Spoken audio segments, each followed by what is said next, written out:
I think a lot of us were sold the myth of this perfect person that could be a match for us for marriage, for life.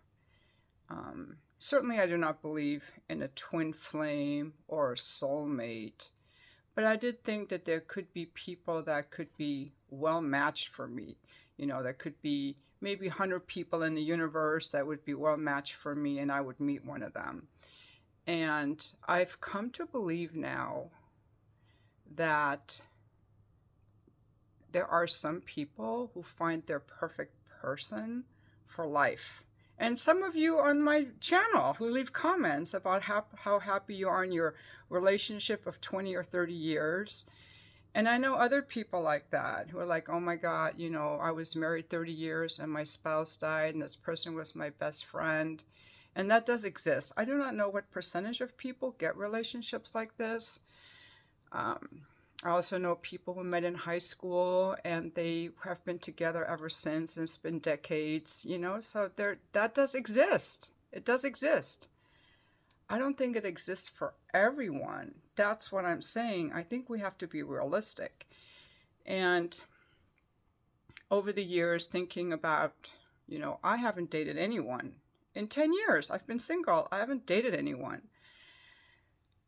I think that a lot of people either are not relationship material because it takes certain qualities to sustain a relationship. Certainly women are more likely to ask for divorce if they're not happy, and they're not going to be happy with a guy who's avoidant. Okay? For example, like me, I left my ex-husband after 25 years because he was avoidant. But even if a man is not avoidant, does that mean for sure he's going to be, good relationship material? I don't necessarily think so. I don't know. I'm just saying that I see that more and more young people are not getting married.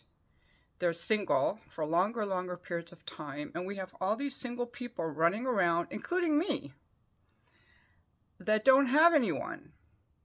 And why don't we have anyone? Because I think we're too picky, because we can be picky. That's the point I want to make. We can be picky. Now that women make their own money, they can be picky.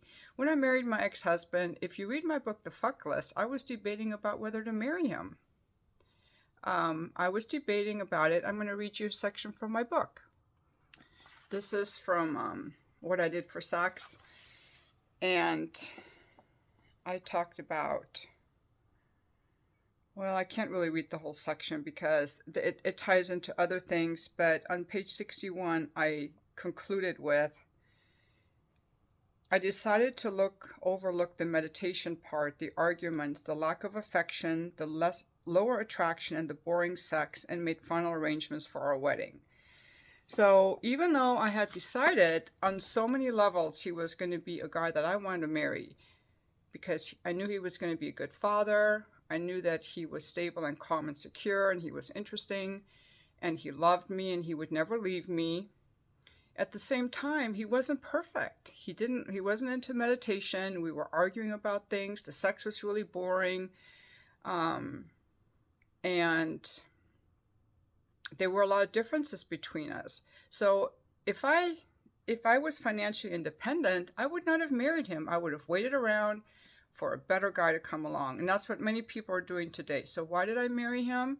Number one, I was already 27, which was pretty old at that time. I had no other options, and I was financially dependent on him because I was still in college, and he also helped get me out of Omaha. He was paying for me, so I needed him. Okay, that's what I want to say. And needing people is a good reason that a lot of people got married, because we needed to. In my case, I needed financially, okay? Now, if he would have been abusive, I wouldn't have done it, but he wasn't, okay? He was good enough. We talk about good enough parents. We don't talk about good enough spouses. And if I hadn't married him, I would be 62 years old right now. I would have never experienced everything I learned in my marriage, all the experiences I got to have, and being a mother, okay? So a good enough spouse. a good enough spouse. Maybe we have to start thinking about a good enough spouse and allowing ourselves to need each other. Because, see, the reason people are not getting married anymore, so many people, is because they're not needing each other. Either the women are making their own money, they don't really need a man, or they can't need the man financially because the guy isn't making enough money to support a family.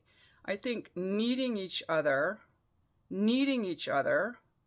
is a glue that brings people together because it makes us be not so picky. Another thing that made people get married is someone got pregnant. You know, I know a lot of people who got married, including my parents, because someone got pregnant. And so needing each other, like there has to be a reason for people to get together that's more than you're hot and you're a friend. Because people like that often don't even get married. I think the needing each other is a key part. And despite what the guys in the manosphere say about marriage is for nobody, these guys do not listen to these guys. They're as toxic as the feminists who say you don't need anyone. Needing someone is a glue that brings people together and it keeps people together, just like having kids. Needing kids to have a mom and a dad keeps the marriage together. Needing each other. I think that's what we have become. Like, I don't need anyone is like the hot thing. I don't need anyone, or waiting for the perfect guy. There's nobody perfect. My kids weren't perfect. They were not the perfect athlete or the perfect scholar, but we want our spouse to be perfect. That's the problem. I think we're looking for perfection. And I know people that, I have someone in my family who is, one of my siblings who's still single because, this person didn't marry the person in graduate school that was like a really good relationship because one thing wasn't perfect enough. That person has a lot of regrets. So I think that looking for perfection is going to keep people single. And maybe people would rather be single than be with someone who's not perfect. But if you're looking for a perfect spouse, and if you can find the perfect spouse, you're pretty lucky.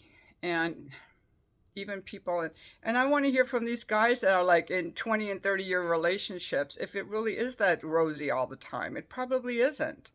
Maybe you guys can help give a reality check to the growing number of single people who are waiting for this perfect situation to come along. Because if everybody stopped looking for perfection, I think that we would have less loneliness. This is just a theory I'm throwing out, so I don't know, just let me know what you think, and thank you for watching my video.